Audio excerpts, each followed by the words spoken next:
I am very pleased to introduce my very first guest on the Shared Path. He's a man who's been heard by millions, yet many don't know who he is. Cayman Kelly is so much more than just his voice. He joins us now to share his path to success and many life lessons. I'm pleased to welcome my great friend, Cayman Kelly. Thank Thank you you. for Thank joining. you. Thank you, Maggie. I just want to throw a round of applause in there for you. Thank you for doing this. Get Hey, to it. The shared path. I love it. thank you. You know, a long time ago, not that long ago, you kept saying, Maggie, when you gonna start going on the radio again or doing something? I said, I don't know. And he said, and I have quoted you multiple times since then. You can't learn to drive with your car parked. And I Oh, said, Lord. okay, that's the truth. You know, you said, get it out of It, neutral and get it on the road. it is. That's it. There's so many sayings that mean so much to our lives that we can apply. And I remember years ago, I befriended this lady, and she was a grief counselor. So, like a lot of things that she told me, I still remember to this day. Hmm. We were about to lose our jobs. Well, I was anyway. And she said, "How you feeling, Doc?" And I said, "I'm okay. I'm cool." And she said, "Listen," she said, "that is a loss in your life that you're going to have to learn to grieve." And I said, "No, I'm really fine." And she said, "I think when it happens, there's going to be a lot more impact that you feel because it becomes a part of your daily life." And she said, and grieving, people don't understand it's a process. So here's what she said. She said, "Doc, if you went outside right now, your tire was flat on your car, would you pull up a chair and sit down and wait for it to pump itself back up?" And I said, "No." Yeah. She said, "Absolutely not, because there's a process to getting that tire back in working order so you can drive off." And it's the same thing with life processes. There's a lot of things that we have to do. And I've always recognized your gift with dealing with people and your voice and connecting with people and the things that you do. And that's your passion as well as your purpose.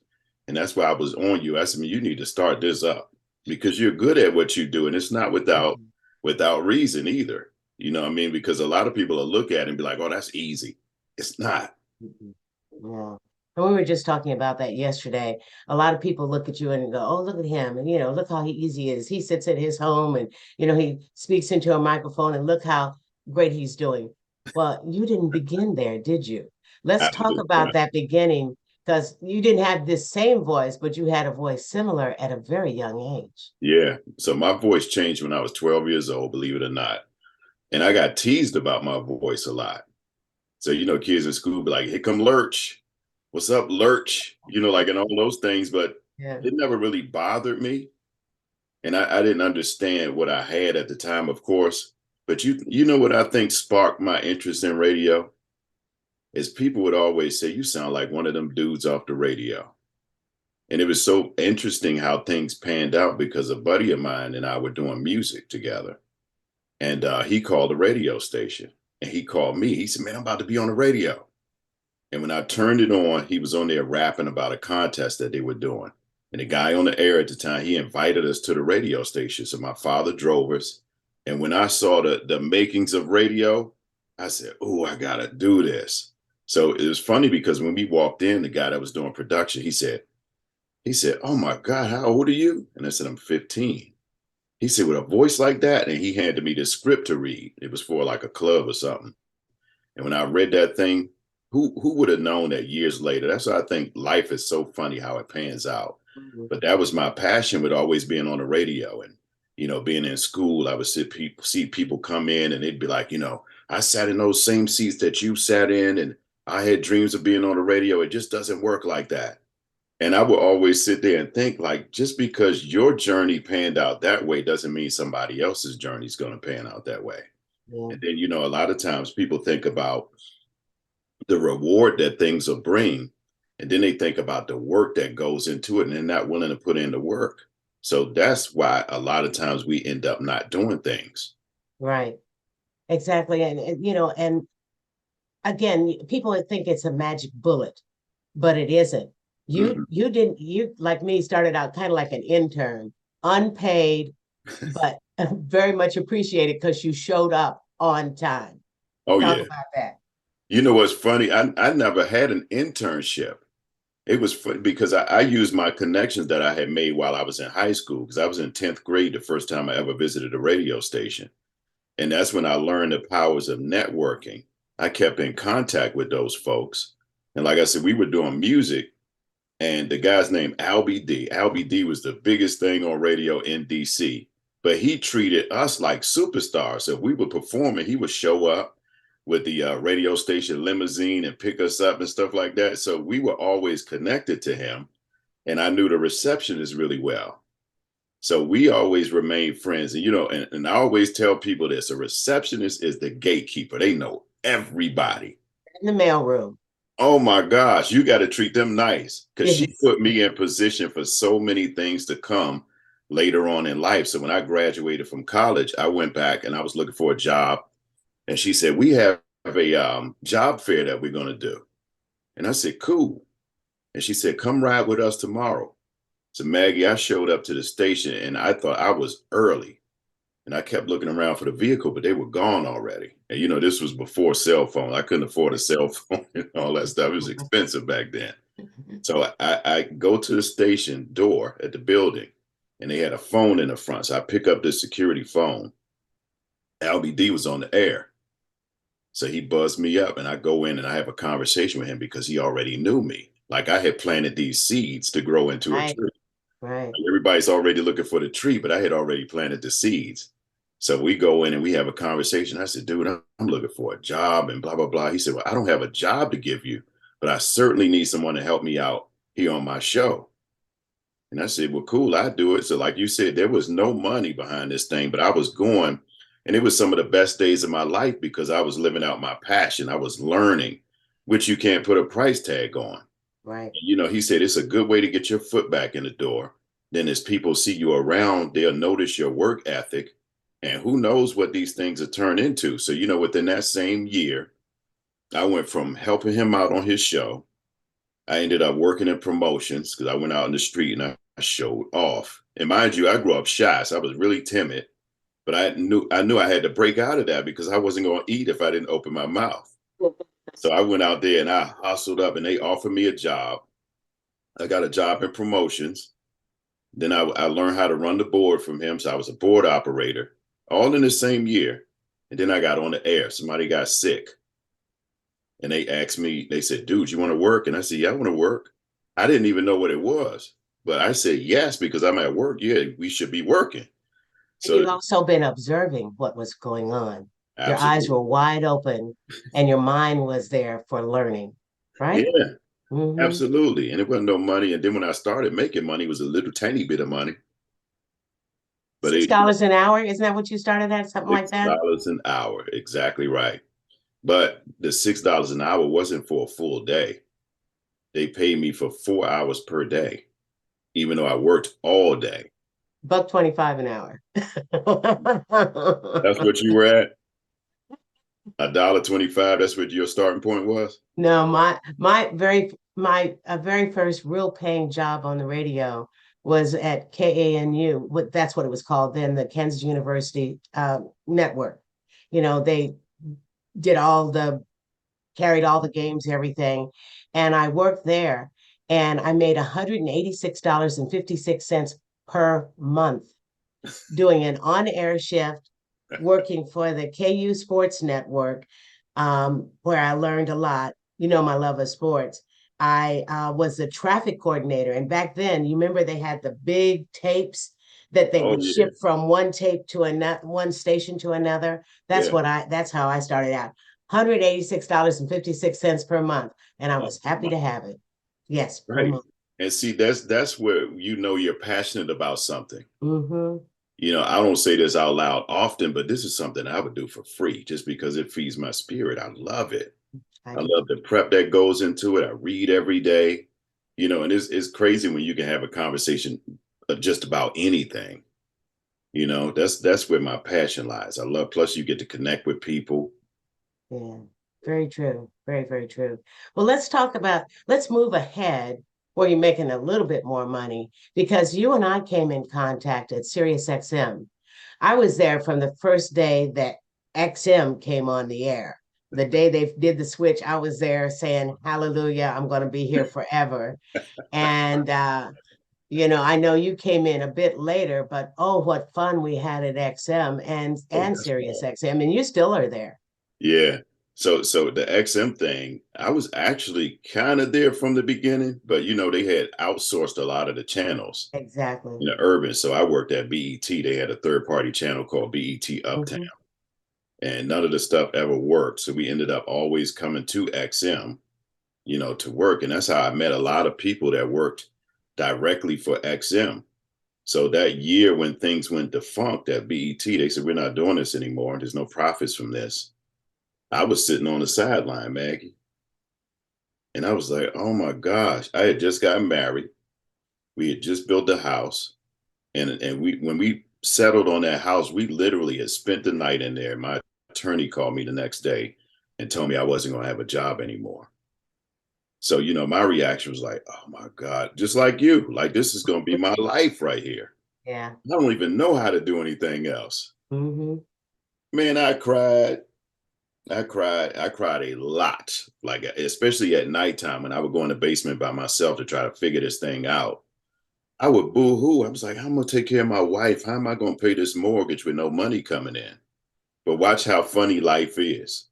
So me being at BET and networking with folks from the creative services department, because we would find out what they were doing so we could talk about things on the radio.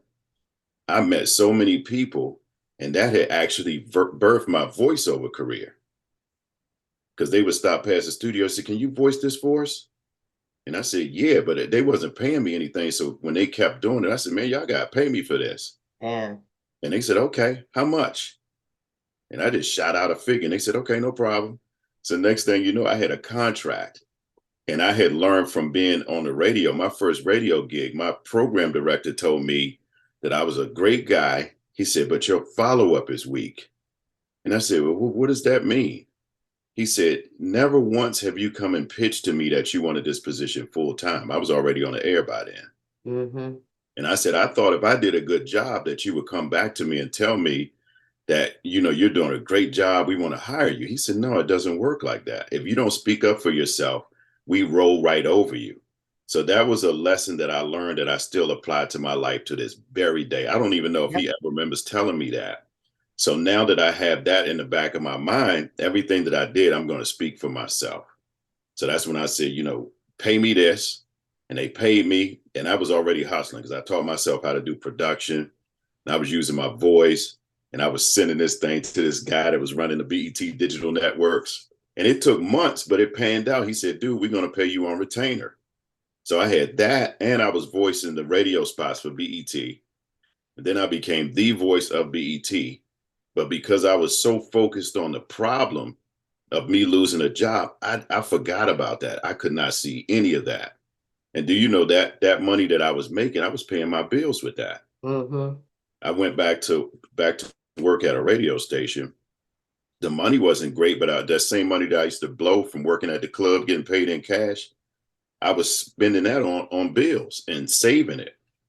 So it taught me a level of discipline. I couldn't blow that money anymore. Yeah. I had to grow up, so like all of these life lessons and me being in a place that birthed my voiceover career. I voiced BT for at least 7 or 8 years until it blossomed into other things. And then, wow, Heart and Soul at XM, you took Yeah. off. You're still Hmm. there Yeah. Monday through Saturday. I don't Doing do the, Saturdays anymore. oh, you don't do Saturdays anymore? No, Okay. that was Um, one of the things that I cut back on after I had my stint in the hospital yeah. from All having. right, listen, you brought it up. Let's talk about that wake up call you really got Oh boy, was it a wake up call? because you just had to keep working, right? I'm laughing because it's true. And Hmm. I think, honestly, Maggie, and I preach about it. And I was talking about this on the air the other day, how I prayed that Barry White song, practice what you preach. And I said, man, it's Hmm. so funny how we can tell other people things to do, but we don't do the same things that we tell other people to do. I used to always tell my dad, take it easy, man. You can't do everything. And here I am. And I think it's become a part of business culture and Western civilization and the way men approach things. You're never supposed to cry. You got to be tough. And I've heard so many people tell their testimonies about being ill and they just ignored it and they had a bad outcome. I heard those stories. So why is it that when it happens to me, I ignored it? I knew something was happening to me. I had taken the kids to That the day, dentist. Yeah, how that much day. that day? Because I've heard that day, I've read about that day, but talk about that day. That day, it was January 17th, which is Martin Luther King Day. Everybody's home from school. My wife's home from work. Kids had dentist appointments. I had an audition that morning. And, some days doing voiceovers, you have off days like, dang, I can't really get through this script. Let me step away from it for a minute and come back to it. I was having that day. I laid on the floor for a bit. My wife said, I'll take the kids to the dentist. I said, no, I got it. I'll take them. We get in the car. We drive. This hand is numb. I thought it was because I laid on, but I wasn't laying on this side. I laid on this side. But we try to discount everything. I said, man, my hand feels weird. And the feeling never really came back. I drive fine. I walk fine. And when I get to the dentist, they go in because of COVID. I had to sit in the hallway. So I'm sitting there and I'm trying to email my agents about this audition. Can I get an extension? Can I turn it in later? Maggie, I could not type. I kept seeing the same letters come up over. I said, what in the world is wrong? Then I would delete it and I go back and try to do it again. So the motor skills are shot in his hand. Then I had to go to the bathroom. I get up, I go to the bathroom, door's locked. So I sit back down. It's like, I don't feel like getting this key. But mind you, I'm 50 years old. So when you got to go, you better go. Otherwise, you come with a vengeance. So I said, okay, let me go get this key. I go get the key and open the door, use the bathroom, and I'm about to wash my hands. Turn the water on. And I'm standing there, Maggie. And I swear, like, I don't know what it is to be. I've never been high or anything, but if I had to use my imagination, this is what it was like because I would think something and my body wasn't responding. And the thought would come back around again. And I said, damn. And then I realized I was just standing in front of the sink. I wasn't washing my hands. So that signaled a cognitive decline. I ignored that again. So I said, dang, I started talking to myself. I said, you got to wash your hands. So I put my left hand in the water. Now getting the soap, this hand still wasn't moving.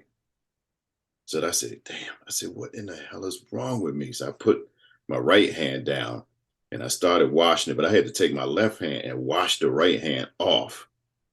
Then I dried them. I went and put the key back and sat back down. So I tried to start emailing again. And I had a hockey session because, I voiced NHL and they wanted to schedule a session. So they asked me, could they move it back some? So I'm trying to respond. I could not respond to that. Kids finish up. I make them a 6-month appointment. We get in the hallway. We go downstairs. I get in the car. Maggie, I'm sitting there. I know I got to put this car in reverse and move it, but I couldn't. I don't know how long I was sitting there. And I finally got it together. I drive home, which is probably about 10 or 15 minutes away. I went to wave at one of my neighbors that was coming out when I came in. I put this arm up like that.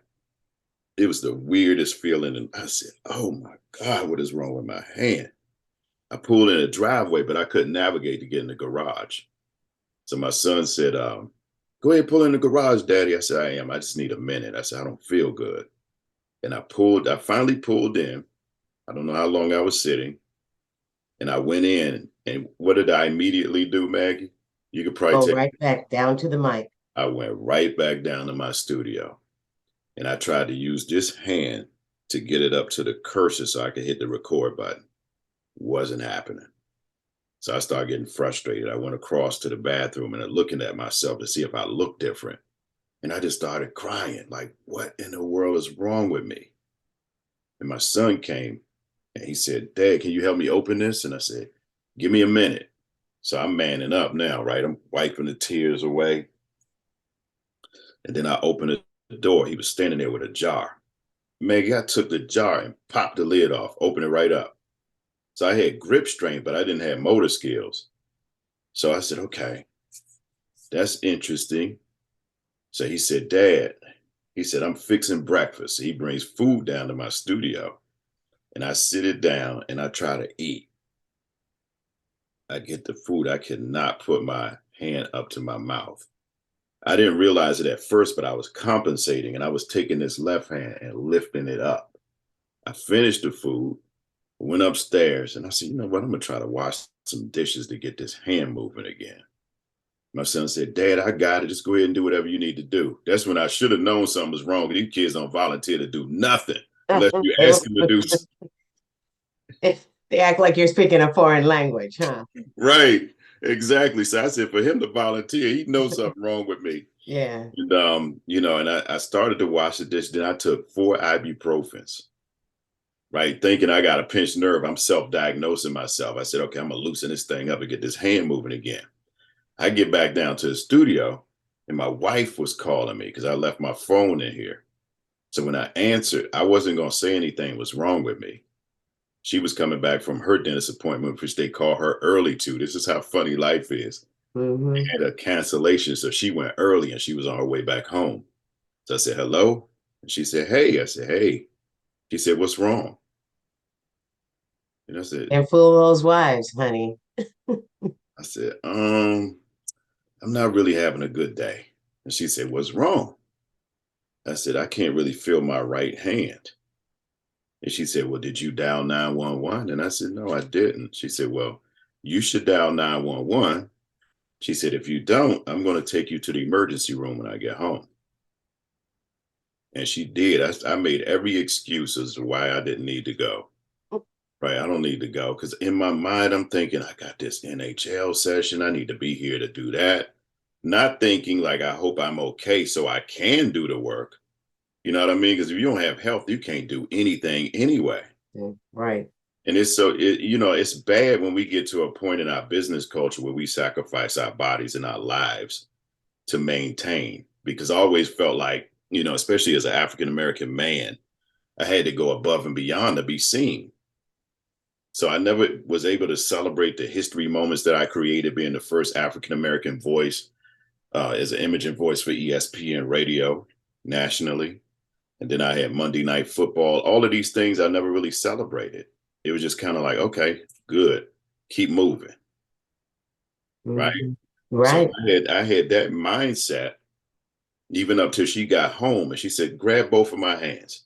So I grabbed her hand. She said, "Squeeze," and I squeezed her hands. And she said, "Huh, that's interesting. You have equal grip strength on both sides." So I'm thinking she's gonna let me go. And she said, "Go ahead and finish getting your clothes on. I'm gonna take you to the hospital anyway." She said, "Me, if nothing's wrong, they just send you back home." She said, "Because your speech sounds weird." I said, "Okay." So I got in the car. And that's when it hit me that this was more than just my hand. I started thinking about the bathroom moment. I started thinking about when I was sitting in the car and couldn't get in reverse, thinking about pulling in the garage, using my hand to compensate. All of these thoughts were coming now. So I'm like, oh my gosh, I got to hit BJ and let him know I'm not going to be on the air. So I pick up the phone like I'm about to text Maggie. I can't text. And I could see her looking out the corner of her eye like that. And I tried to play it off. Like I was, I held the phone up like this, like I was typing. Gotta use your left hand. Oh my gosh. And I was so frustrated. I dropped the phone on the floor a couple of times and I picked it up. I tried to play it off. And we got closer to the hospital. I ended up calling and telling him I was on my way to the hospital. Nobody's going to be on the air. So he said, oh my God. He said, keep me posted. I went in, and long story short, we went through so much there, which shows a disparity in our healthcare system. That's for a later conversation. By my wife being a physician, she knew how to navigate the healthcare system, which helped. And I think everybody needs some kind of advocate when you go to the hospital, because if you don't feel good, there's no way for you to speak up for yourself, really. So she advocated for my health the whole time I was in there. They did an MRI. And I remember waking up because I fell asleep. I had an adverse reaction to Ativan that they gave me. I started itching and they gave me a Benadryl and knocked my behind out. Plus, you'd already had that 4 ibuprofen, which was not Right. The lead up to it, you know? She fussed with me about that. I ain't tell her I took 4, but I said I took some ibuprofen. She said, "Why would you do that?" She said, "If you have a bleed on your brain, it makes it worse."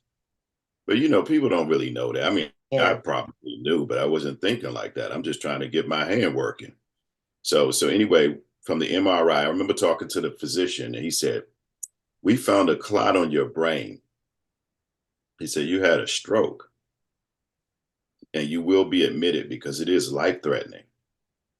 And I was saying, "Oh my God." I just remember thinking, wow, I'm not even 50 yet. I hadn't turned 50 yet. Shoo. And it made me have such a newfound respect for life Hmm. being there, because you're talking about somebody who talks for a living, and all of a sudden I can't even really talk like that anymore. They was putting stuff in my face like these pictures, and I was looking at them, but I couldn't verbalize what they were. I knew what it was, but I couldn't verbalize it. So now I'm like, oh my gosh. Every day they would come in there like every few minutes. And that next day, Maggie, like after that first day, my wife went home. She said, "Oh, I hate to leave you, but we got kids at home." So she had to make sure they were good. She came back early that next morning. They had put breakfast in there. And she said, "Oh, good, you got breakfast." She said, "You want me to get it warmed up?" Because I looked at it, but I couldn't eat it. Hand-eye coordination was not good And I yet. couldn't use this hand still. So I'm like, what the hell am I gonna do with this? But eat it like a savage. And I really wasn't that hungry. So she came and I said, "Nah." And it was pancakes, it was eggs, and it was some turkey sausage. So she cut up the pancakes. I ate a few bites off of it. And she said, "I don't know about these eggs." She said, "You want to try these eggs?" And after that, Maggie, I don't remember anything. And I just saw when I came to, I was trying to catch my breath, and I saw nurses all around my bed. And I could see her standing over top of me, and she was trying to fight back tears. She was like, "Oh my God, there's so much blood." So I'm like, "Blood? What happened to me?" And I could not talk at all. Hmm. I couldn't say anything.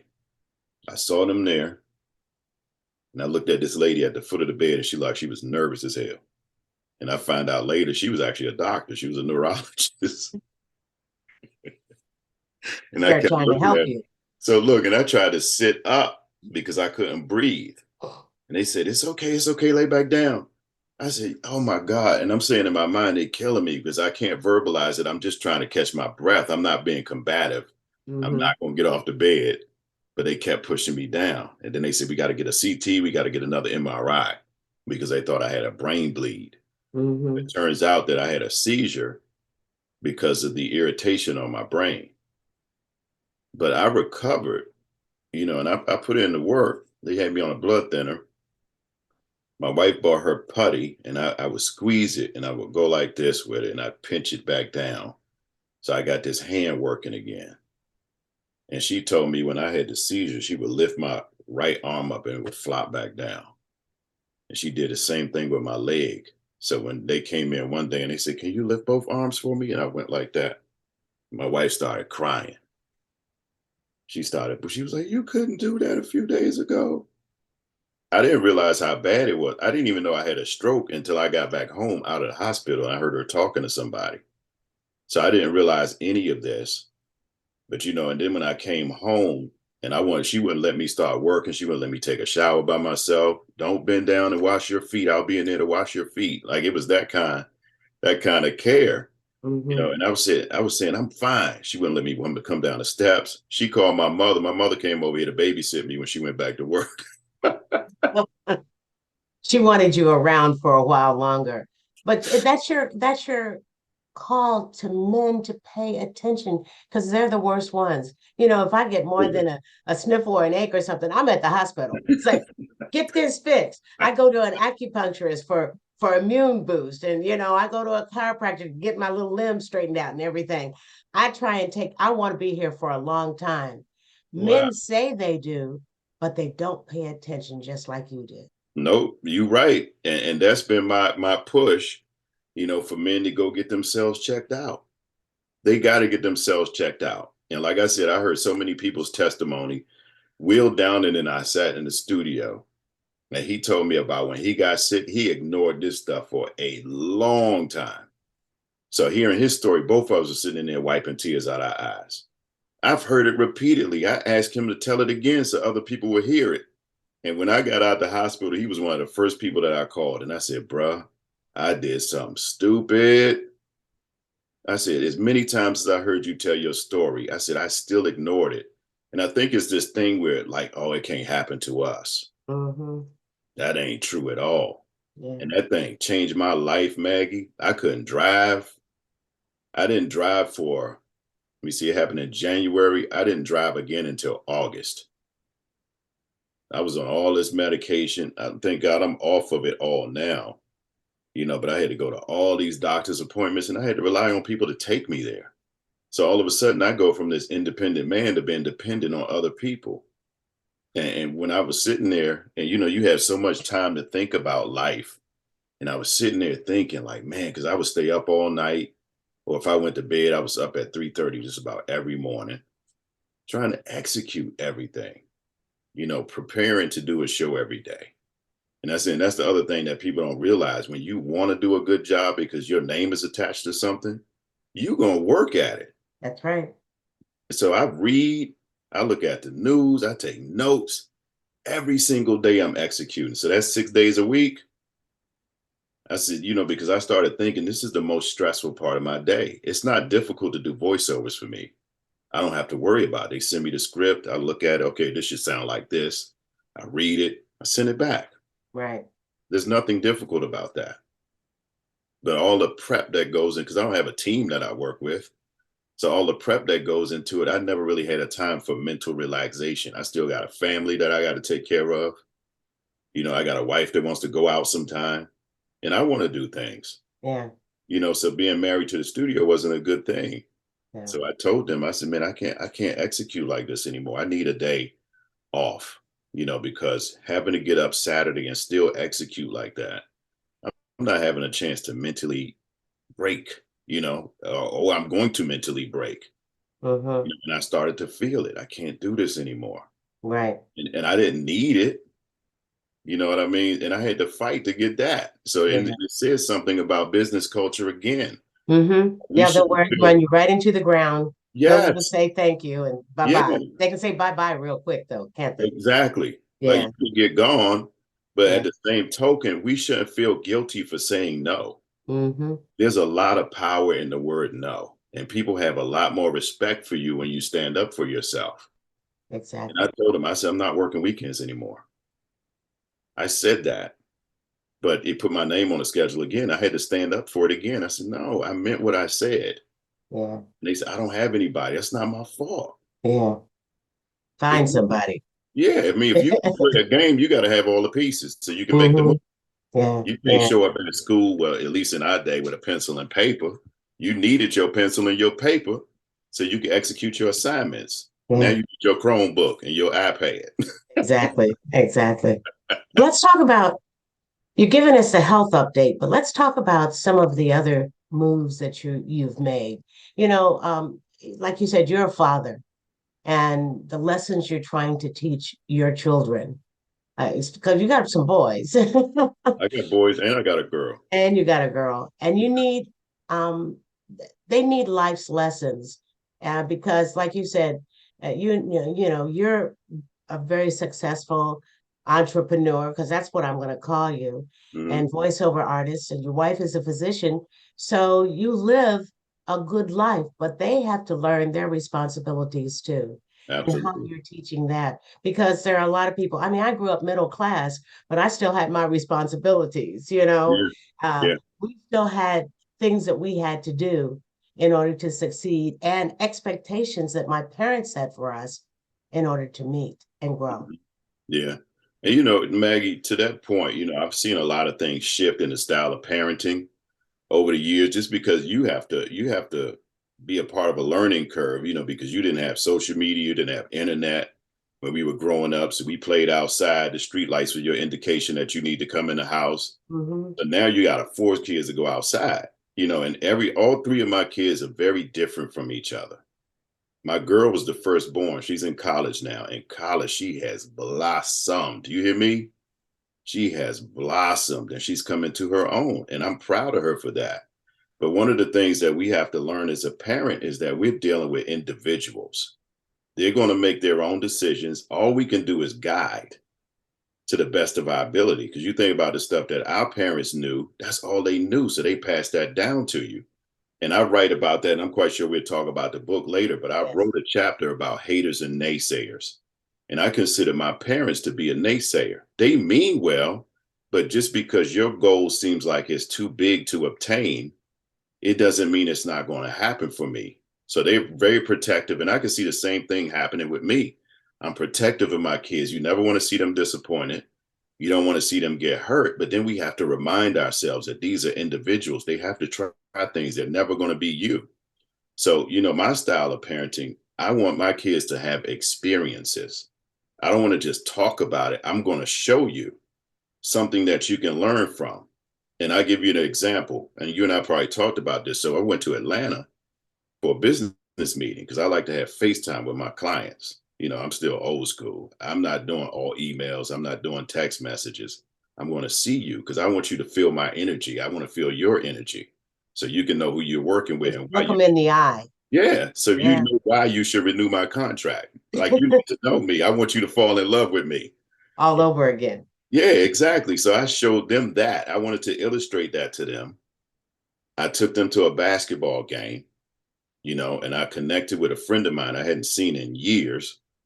So, it showed them the power of friendship. It showed them the power of network because we had good seats that I paid for. But then he texted me and said, man, I got 4 seats over there. He was sitting on the court. So we got upgraded from good to excellent. You know what I mean? Yeah. And when we got back to the hotel, I said, guys, listen to me. What you experienced tonight, I hope it unleashes a fire in you for you to understand mediocrity doesn't have a place. You got to go above and beyond being mediocre.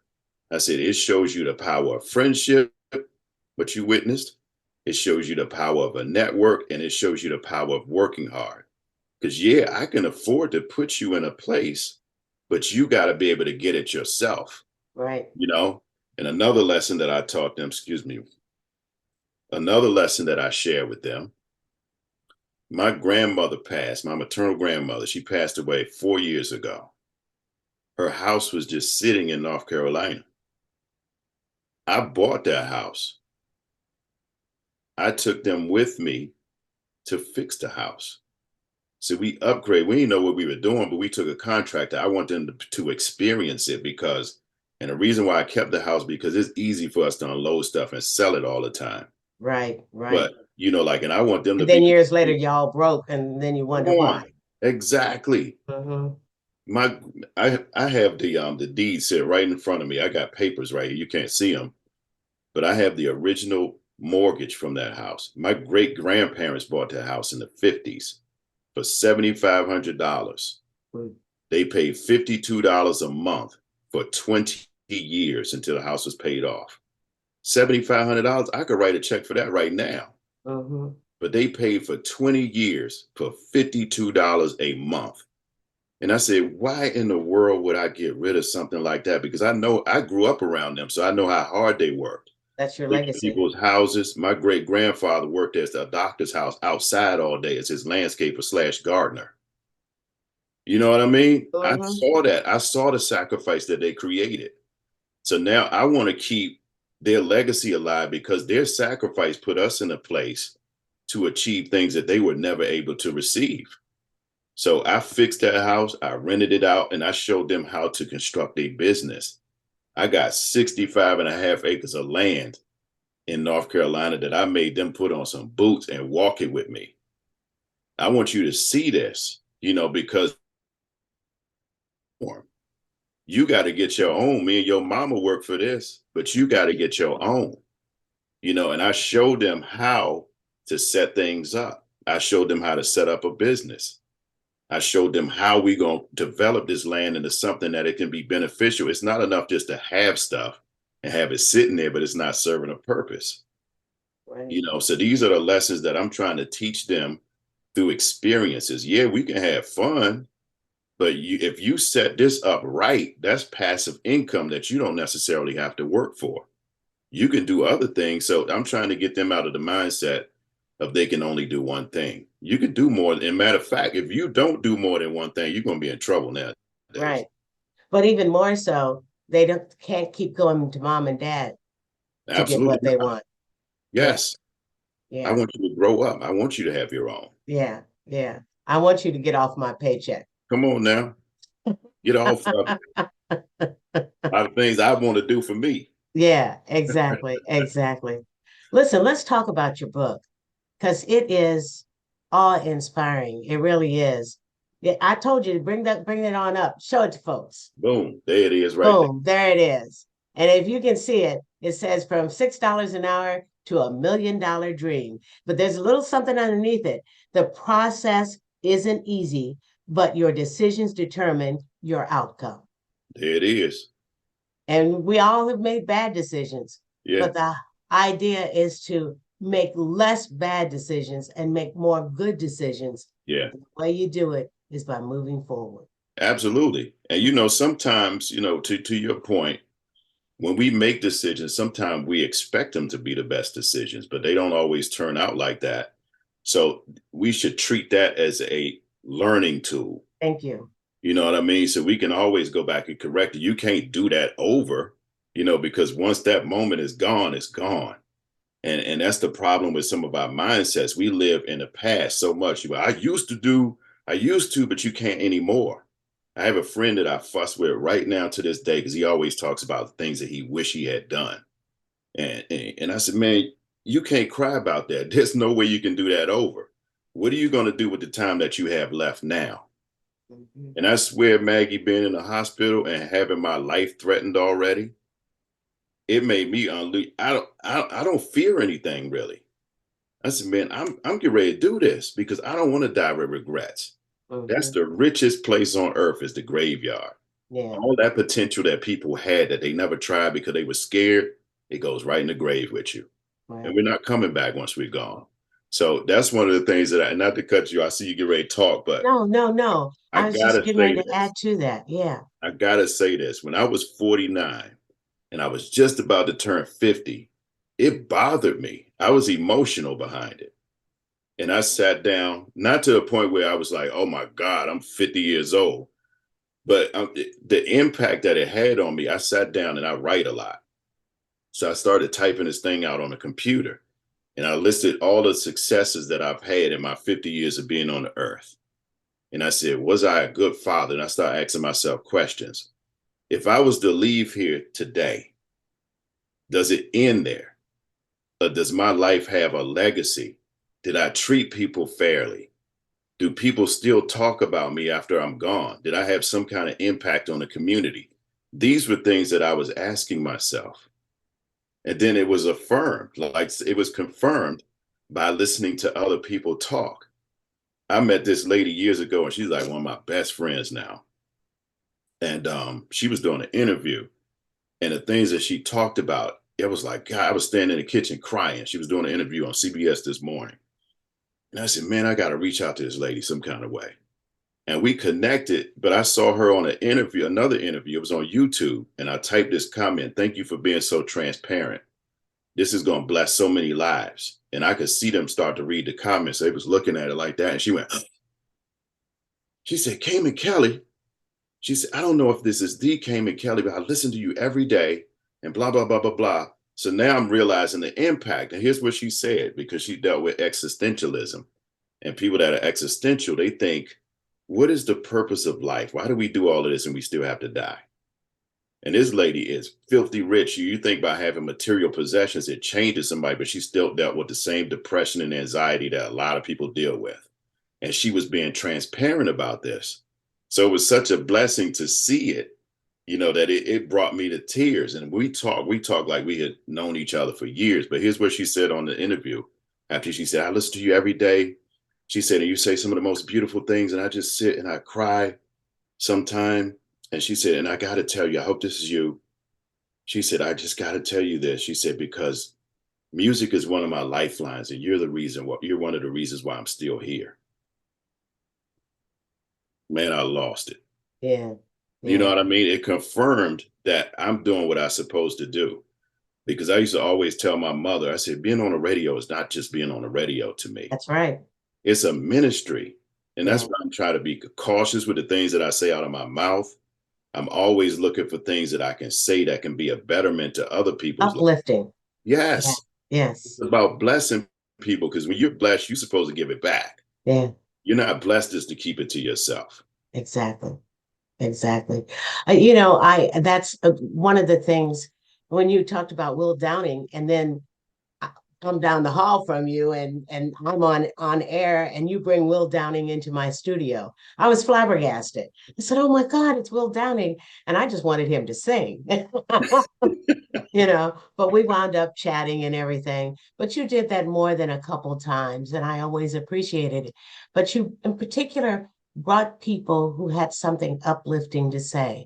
And that's the way I always did my show. And that's what people always told me, that Hmm. that's what they liked about my show. And my whole idea was to talk about financial security, to talk about education, to Yes. talk about how we can lift each other up, not negativity. I was always bringing book authors on and things like that. Mhm. Now, a Yeah. lot of it was adventure and stuff, but don't stand and wait for somebody else to do something for you. Come You on. got to do it yourself. You want something, you desire something. You don't know how often when you open the door, what good can come in. But if you sit there and say, nobody's opened the door for me, Come well, on, guess man. what? Oh my God. Gonna Oh my God. not You gonna said a open. mouthful. You know how many Yeah. times I have given that message? Mm-hmm. Because we were all created and we're unique Right. individuals. Right. And I think my biggest message in life right now, and I talk about this all the time, is individuality and authenticity. Right. Because we live in a society where it's not okay to be an individual. If you don't do it this way, you're doing it wrong. Mm-hmm. That's not the case at all. Right. Because 2 plus 2 is 4, 3 plus Always. 1 is 4. You know what I mean? There's a lot Right. of ways that you can get to the number 4. You don't have to do Yeah. it the same way that everybody else does. And Exactly. then if you sit back and really think about it, most of the people who have been unconventional, they always stand out. And I could give you examples like from Jay-Z, who grew up in the Marcy Projects, one of the toughest Mm-hmm. projects in the United States of America. He was a drug dealer. Nobody would give him a record deal because they thought he was too old. So what did he do? He created his own label. Mm-hmm. Still successful to this day. And that dude is a billionaire. Yeah. It runs circles around people that went to school for business. Unconventional. Mm-hmm. Yeah. Steve Jobs, he was a dropout. You know what I mean? You just got so many people that you can look at that were unconventional. And I look at all of these artists that I interviewed that went to Berkeley and they bucked the system. They don't do anything that they learned. That's right. That's That's not right. a part of them. That's not them. We Mm-hmm. have to be unique. We have to be individuals. Very true. Very, very true. I also I love the saying that Bishop T.D. Jakes says, you're as young as you're going to be today, but you're also the oldest you're going to be. And that's when he talks about the book Destiny. To me, I mean, he's written many books, but Yeah. that still is my absolute favorite because how many of us are really fulfilling our destiny? Yeah. And way too often we sidestep it, we make excuses, we keep our car parked for too long. Hmm. Come on, you turned it right back around. Exactly. But when you have to keep striving and looking forward. Like you said earlier, can't keep looking back. There's Mm-mm. nothing we can do about it. Can't even go back and get the last second. We can't go back and get the last 40 minutes that we've been talking. They're done. Oh, it's gone.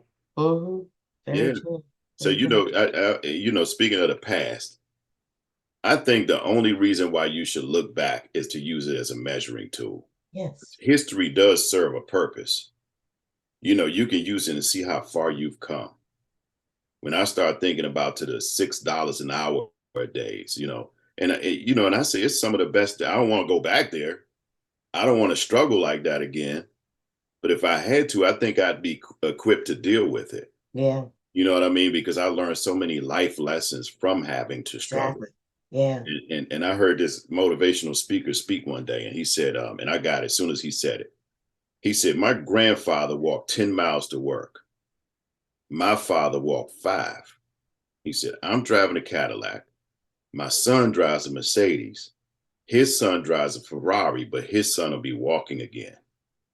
And you know what that said? I was like, wow, that's deep, because this dude that walked 10 miles to work, because of his struggle, it created strength. Mm-hmm. But we always want to give to the next generation so they have it a little better. So as a result of his struggle, his son only had to walk 5 miles to work. Then this next dude is driving a nice car. His son is driving a better car, and his son is driving a better car than him. But that other generation has to walk again, because Yes. we've gotten weaker as the generations go down, and we don't have anything to give to that next generation. So that's my whole motivation as a parent, and just as a person in general in life. Anybody that I come in contact with, let me share a word with you. I don't preach to people. That's why I lead by example. That's why I give my kids experiences, because sometimes when you talk, they don't get it. You have to meet people on a level where they are. Very true. 100%. Well, I'm glad we leveled out. Absolutely. We're going to be level forever. Forever and ever. You know how much I love you. I want to thank you so much for being my first guest, because we've shared a lot of life's lessons, and there's more to come. Yeah, And absolutely. like you said, we can look back and see and enjoy the experiences that we had, but we've Yeah. got a lot more shared path to Oh, go. come on now. I love it. Gotta put it out there. Like you tied it up like a shoestring, Maggie. Oh yeah. I know when to shut up.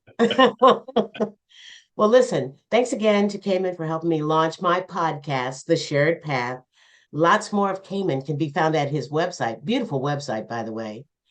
Cayman Kelly, and that's CAYMAN There you go. .com. And definitely get his book, From $6 an Hour to $1 Million Dream. There it goes. And he looks that good. I like that little gray sneaking in there, Oh, like up thanks, man. here. Look, I had a little trouble dealing with that at first. I was like, oh my God, I'm gray. Yeah, Right. well, yeah, and you're a little bald too, but that's all right too. That's a choice, partly. No, it ain't either. It ain't And thanks to all of you for joining me. It's been a pleasure. Continue to seek peace and spread lots of love. I'm Maggie Linton.